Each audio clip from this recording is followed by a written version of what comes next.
Hello दोस्तों, मैं फिर से हाजिर हूँ अपनी एक नई स्टोरी के साथ। हमें अपने जीवन में किसी भी व्यक्ति को एक विशेष स्थान नहीं देना चाहिए, ना ही किसी अनजाने पर भरोसा करना चाहिए ताकि वह आगे चलकर हमें किसी भी तरीके का नुकसान ना पहुँचा सके। आज की मेरी स्टोरी कुछ इसी तरह की है। एक राजा के शयन कक्ष में मंद सर्पनी नाम की एक जूं ने डेरा डाल रखा था। वह राजा के भव्य पलंग पर बिछने वाली चादर के एक कोने में छिपी रहती थी।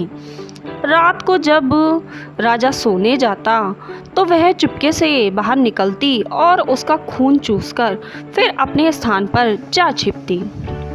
संयोग से एक दिन अग्निमुख नाम का एक खटमल भी राजा के शयन कक्ष में आ पहुंचा।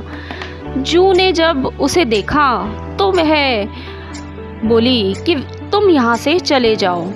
उसे अपने अधिकार क्षेत्र में किसी अन्य का दखल सहन नहीं था, लेकिन खटमल भी कम चतुर नहीं था। बोला, देखो, मेहमान से इस तरह का बर्तावा ठीक नहीं है। मैं आज रात तुम्हारा मेहमान हूँ।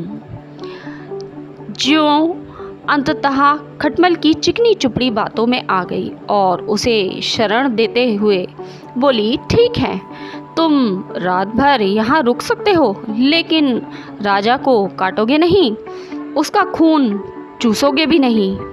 खटमल बोला, लेकिन मैं तो तुम्हारा अतिथि हूँ, मुझे कुछ तो खाने को दो। राजा के खून से बढ़िया भोजन और क्या हो सकता है।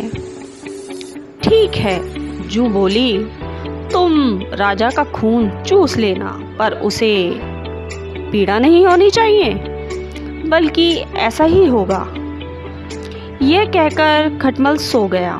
रात ढलने पर राजा वहां आया और बिस्तर पर पड़कर सो गया। उसे देख खटमल सब कुछ भूलकर राजा को काटने लगा, खून चूसने लगा। ऐसा स्वादिष्ट खून उसने पहली बार चखा था। उसे राजा के शरीर में तेज खुजली मचने लगी और उसकी नींद टूट गई। उसने क्रोध में भरकर अपने सेवक को खटमल ढूंढकर मारने को कहा। यह सुनकर चतुर खटमल तो पलंग के नीचे जा छुपा, लेकिन चादर के किनारे पड़ी जूं पर राजा के सेवकों की नज़र पड़ गई।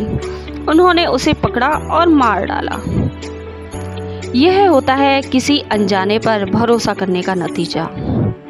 हमें अपने जीवन में बहुत सोच समझकर आगे कदम बढ़ाना चाहिए। धन्यवाद।